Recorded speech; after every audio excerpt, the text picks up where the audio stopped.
Do you like doggos? They're man's best friend after all. But how about those half-man, half-doggo doggos? Those are a bit, well, creepier and dangerous. Today's episode is yet another collection of werewolf sightings from viewers like you. Well, the viewers that didn't become werewolf food, that is. Enjoy these allegedly real sightings of werewolves, and be sure to like this video. Comment below about the favorite pet you've ever had. Now let's begin. Part 1. I've always been intrigued by werewolves, ever since I saw the film, The Wolfman, 1941. I was about 6 years old. I enjoyed the whole myth behind the beast, and always believed in them, but there was always something in the back of my head that said otherwise. 2 or so years ago, as of writing this, I began listening to werewolf encounters on YouTube, as well as reading online blogs where people posted their stories. The encounters I'm going to share are 2 different occasions, but they're both with the same person in both encounters. My nickname is King. I'm Mexican, and I've been in Texas almost my whole life. I'm 26 years old, and these are my encounters.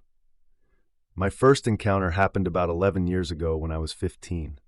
We were at my friend Jose's grandpa's ranch outside of Houston, Texas, having a small carne asada, shooting around and just relaxing. The ranch is a 5,000-acre property, and I'd say 93% of that is woods.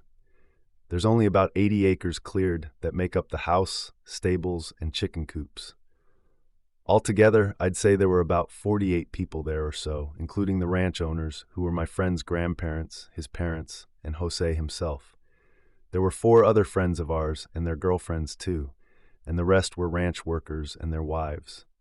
We were all talking and laughing, having fun, when we began to talk about scary stories and encounters.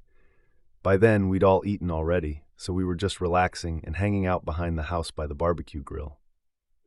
It was around 4 a.m., and everything seemed normal until we noticed that the dogs at the ranch began circling us, looking out into the woods directly in front of us. At the time, we had dozens of dogs at the ranch, all pit bulls trained to take down boar. They were growling and barking, ready to attack. We turned to look towards where the dogs were looking, and we saw 2 yellow-orange eyes at about 90 feet from us or so, at a height of about 4 feet. We didn't know what it was. We'd been all over every square inch of that property, during the day and even overnight, and we'd never seen anything like it. They didn't look like a coyote's eyes. They were too high off the ground, too big to be a coyote's. We all went quiet, just stared at them for a few seconds, when I heard Jose's grandpa say in Spanish, "It's the same eyes." Jose's father, a ranch worker, and myself both turned around to look at him, seeing him grab his gun at that moment. He turned to see me and nodded in approval. I picked up my .357 from the table, stood up, and took aim at whatever that thing was. I was aiming for the eyes, and I swear at that moment that thing redirected its attention at me. I know it probably wasn't but a split second, but it felt as if a few minutes passed by. To be completely honest, I was scared. Here I was looking at something I knew nothing about, a creature that stood 4 feet tall and had been looking at us for who knows how long. I couldn't tell its actual size or weight, and I didn't know how fast it could move. I didn't know anything about it, but I knew if I missed, that creature would react. But luckily we had enough ammunition between all of us, so surely we could take this thing down. As I was beginning to squeeze the trigger, the eyes raised, elevated off the ground more. They didn't wobble or twitch or blink. It was a smooth, single motion. The only way I could describe it was when you crouch and your whole weight is being supported on your toes. Then you begin to rise slowly. Eyes elevating, except this thing reached about 8 or 9 feet tall, and I swear I felt my hand shaking before readjusting my aim for the eyes that were now a few feet from my original position. Jose whispered, "Ready when you are, King." I took a shot. Jose's grandpa followed suit. After firing several rounds between the 2 of us, we stopped. The eyes were gone. I never saw those eyes move, though. All I know is that they disappeared. We then heard trees shaking and branches breaking, but luckily the sound was getting further and further away, and that was that. By then, everyone was standing up. Those who had guns had them in their hands, ready to aim if they saw something come back. Not too long after that, everyone was beginning to calm down. Jose's dad asked his dad, "Was that the same thing?" To which Jose's grandpa replied, "Yes." He then walked to the cooler and proceeded to get another beer, asking if anyone wanted another. Jose told him, "Grandpa, if you were serious about all those stories you used to tell me, you need to tell us what you know so that we can be prepared if it comes back." His grandpa sighed and sat down. One thing I'd like to point out is that this man is a serious man, a real old-school Mexican. No jokes, no lies. Nowadays he plays with his grandkids, but he still has that seriousness to him. He was in both Mexican and American armies. Never have I heard him tell a lie about anything, not even to cover his own butt. After a drink of his Corona, he then told us he had encountered what he believed those eyes belonged to. Basically, he said it was a werewolf. The first time he saw it in Sinaloa, Mexico. He was about 15 then. He was out in the Sierra and was attacked by it while hunting with his father and 3 cousins. They'd shot at it, but missed. The second time he'd encountered one was in Houston, Texas. He was 21 years old. He saw it on the side of the road, but only for a split second. He said their eyes locked onto each other. Lastly, he saw it when he was 40, outside of New Mexico, camping with his wife. He claimed that it charged at them and chased them all the way from the campsite to the tree line before the parking area. He told us that this thing took 3 shots from a 9mm to the chest and didn't do anything more than flinch. This would be his 4th time encountering it, and he believes they are different creatures, not the same one. We stayed there talking for some time, others still trying to comprehend what had happened for another couple of hours or so. Little by little, people went to sleep, although I doubt any of us got good sleep that night. Jose, his grandpa, his dad, and myself were the last 4 to stay outside, and we hadn't said a single word for close to 15 minutes at one point, when Jose's grandpa broke the silence, asking, "Y'all afraid?" We looked at each other, and I was the one who spoke out, telling them exactly what I felt when I took aim at the thing. I could tell everyone was surprised, especially coming from me, as I've never choked or thought twice about pulling the trigger. But Jose's grandpa told me he too had been scared and had hesitated to fire at it, even back during his camping encounter. The following day around 2 p.m., we were all waking up. Me, Jose, and a ranch worker went to investigate the area where we'd seen the eyes. We didn't find any blood, but what we did find were the holes the AK rounds made in the trees, and paw prints. These prints looked like dog prints, but massive. I wear a size 13 shoe, and these prints were just as big as my boots. Jose's grandpa was on his way out, and he gathered all of us, telling us to never ask him about that night, and that now we all know why he's so strict on us, concerning not leaving the house without a gun at the ranch. He then left. Me and my friends, all the workers too, all agreed to keep a lookout for whatever those eyes belonged to. If we encountered something like that thing again, we'd use every single round at the ranch to put it down. We haven't talked about that or witnessed anything else at the ranch since that day, but everyone is still on alert at the ranch. Day or night, everyone is careful and aware of their surroundings. Part 2. My second encounter takes place a few months before writing this. To this day, I can't go outside the house at night without imagining that thing out there.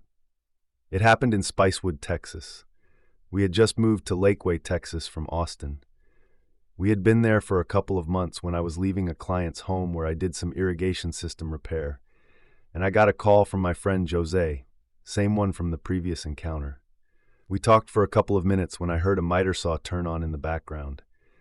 I asked if he was still working, to which he answered yes. I looked at the clock in my truck and it was around 7 p.m. I told him to send me the address and I'd go over and help for a few hours.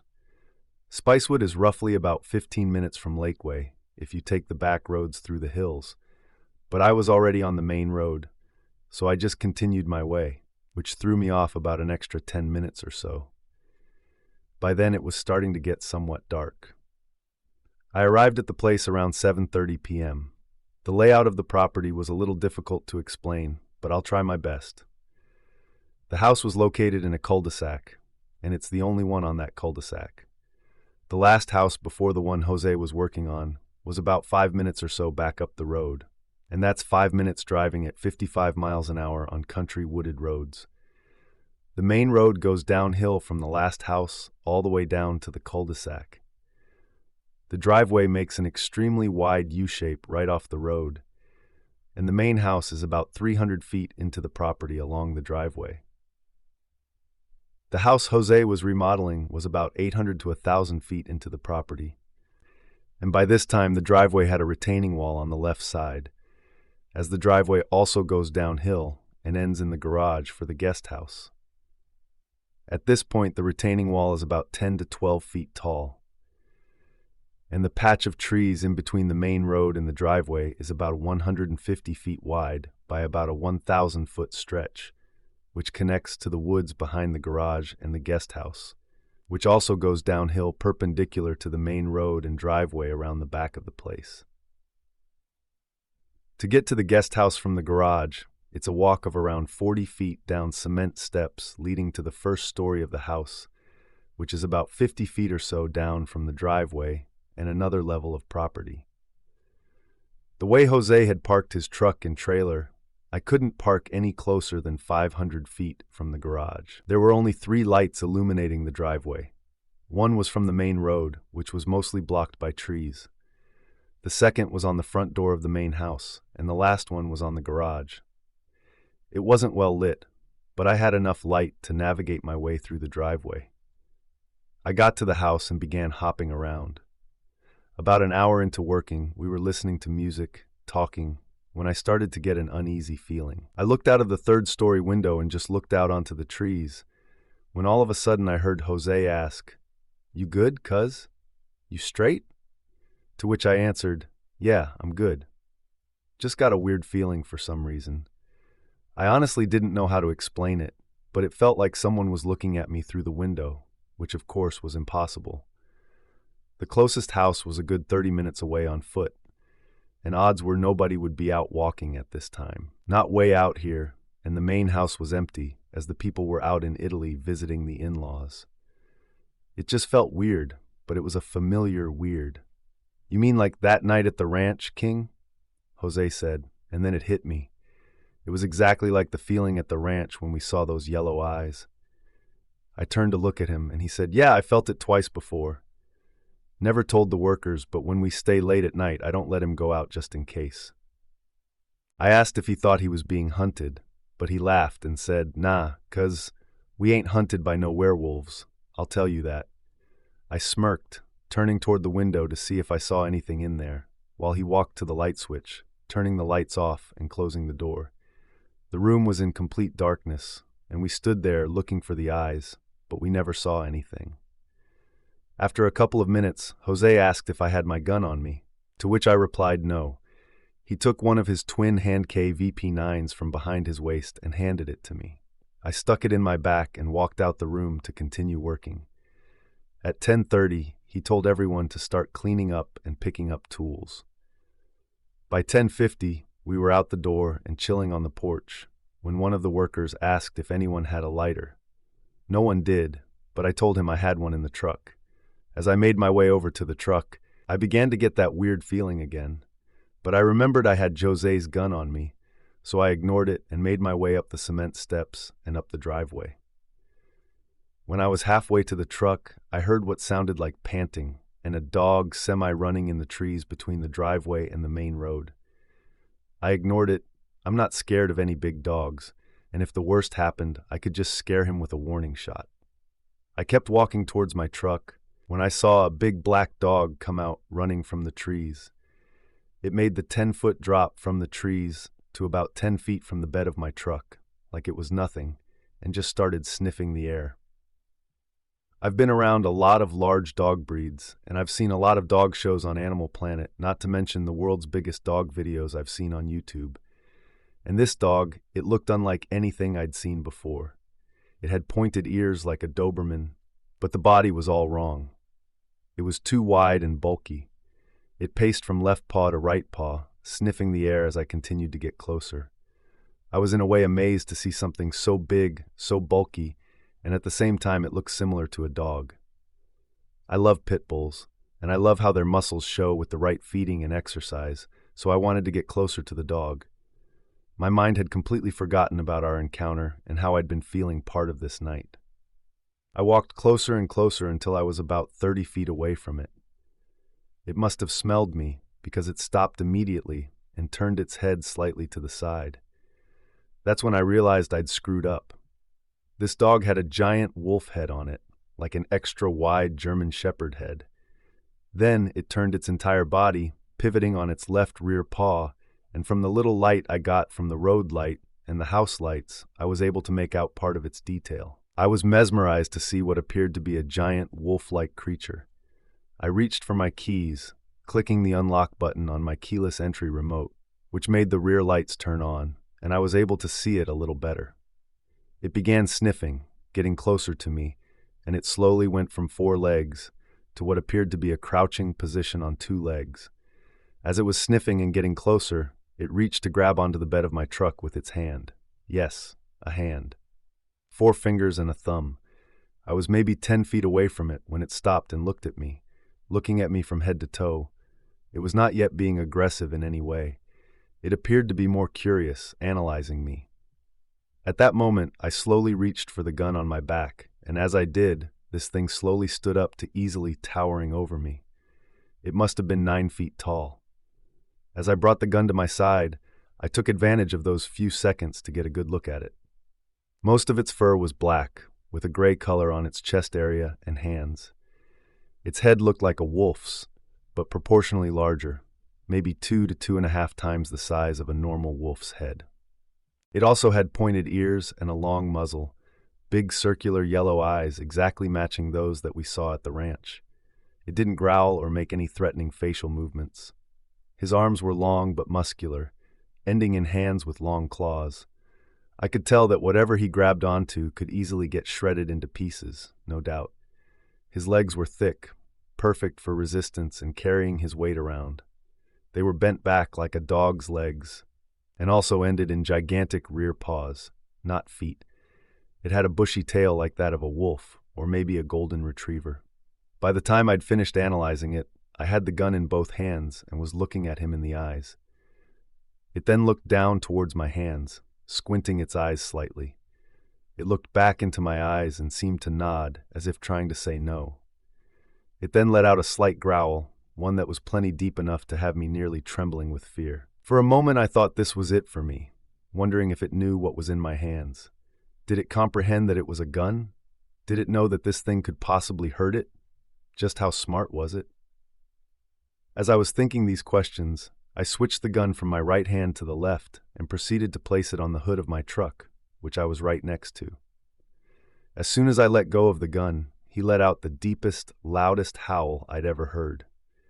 So deep and loud, I felt it rumbling in my chest as if it was a pair of subwoofers. It really hurt my ears. I had to cover them with both hands. It then leapt over the bed of my truck, clearing it with ease as it ran out of the backyard of the main house, disappearing into the woods behind the property. God, he was fast. He was more than fast, unbelievable, so agile, swift, and fast for his size.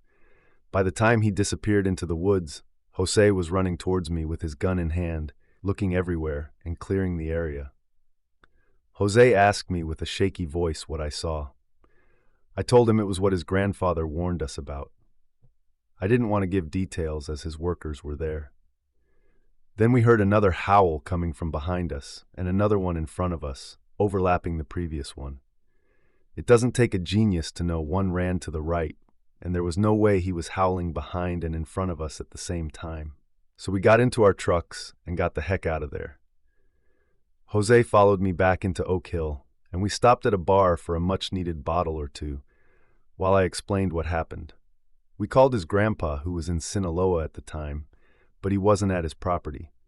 When he finally returned our call, I was already home, but still talked to him about it.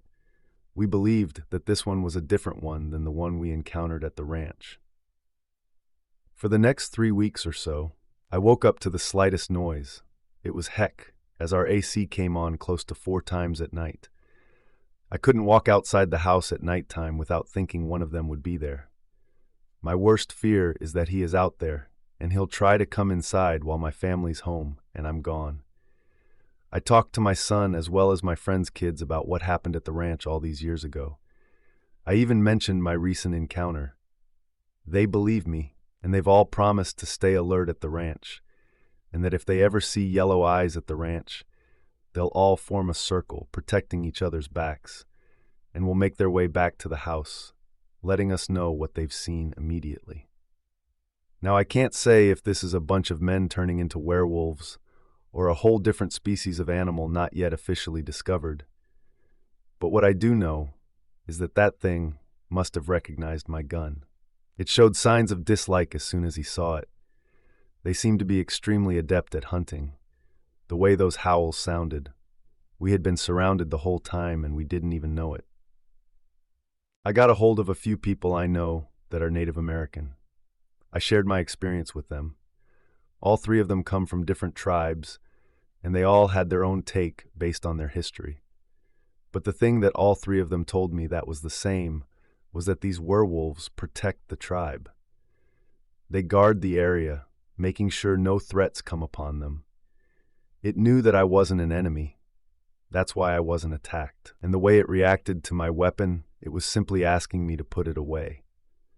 And when I did so, he called off the ambush. I don't know if Spicewood has any links to Native American land or not. I wish I knew more. But what I do know is that if anyone comes looking for them here with bad intentions, they're not going to be so nice. Since this encounter, I've called off the attack on sight order at the ranch, and we'll just let these creatures be. If they're enemies, we'll take care of them the only way we know how. But if they're protectors, then I will respect their wishes. This took place about 10 years ago, when in Kansas, about 10 miles north of Topeka, when I was still married to my ex-wife. We had been spending the weekend at her parents' place. I was helping her dad with a project, but I had to take her to her work at Target that morning. We had just taken off from her parents to take her to work in her new Dodge Caravan. We had been traveling for about 5 minutes. When we came to this bridge, we've passed God knows how many times before. Nothing weird had ever happened. But today would prove to be different. We were going about 60, and we were just about in the middle of the bridge when something hit our van hard. I was trying to maintain control, all while my ex was screaming. I look over for just a second, because I was trying not to crash. But what I saw in that moment is something I definitely won't forget. In those few seconds I looked, I saw a reddish-brown colored muzzle. It was almost comical in how it looked, like Wile E. Coyote in those old Looney Tunes cartoons. Face pasted to the window, tongue hanging out, but it had wicked-looking fangs showing before falling off the van. I go up about 20 yards to turn around and park on the side of the road. My ex is now hysterical, screaming that we'd just hit a werewolf. I'm thinking it was most likely somebody's poor dog I'd killed. So after pulling over, I got out to assess the condition of the van. It looked like on the passenger side it had been T-boned. Windshield would need replacing, along with the mirror, and either a new door or some major bodywork. If it was a dog, it was a darn big one. I would have assumed hitting something like that at 60 would have killed it, but when I went to look for its body, there was nothing there. I looked on either side of the bridge and found nothing, but I did notice one thing. Whatever I hit had to have been able to jump over 50 feet from the creek below to where I hit in the middle of the bridge. My ex-wife still swears to this day it was a werewolf. All I know is werewolf, dogman, or whatever it was, it got hit by a van going 60 miles per hour, and it just got up and ran away like it wasn't a problem. I live in the countryside of Scotland. I'm a 23-year-old guy. My encounter happened only a few nights ago, and I'm still mentally processing what I saw in the forest. I was taking my dog Brody out for his midnight walk.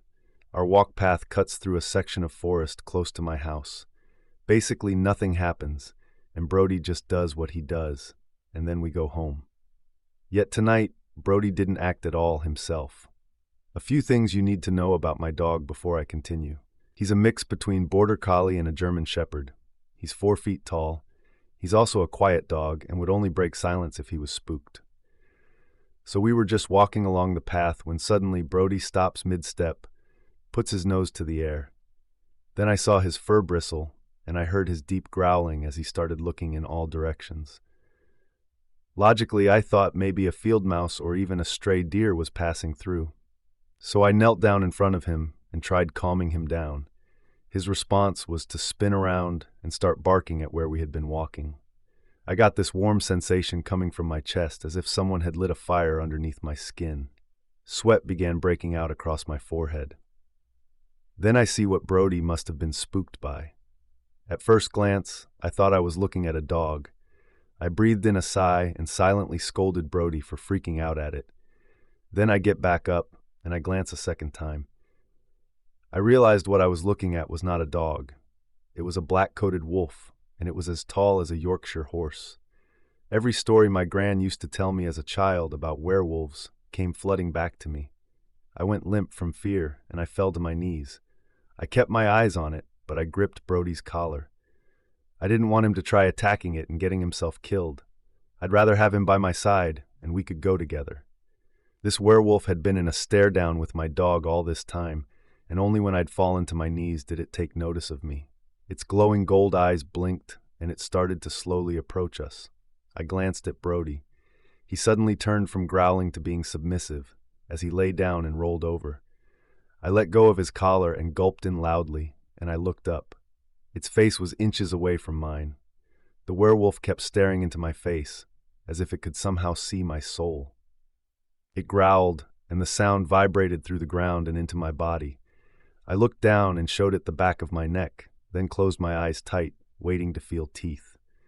After what felt like eternity to me, but must have been only moments, I glanced back up.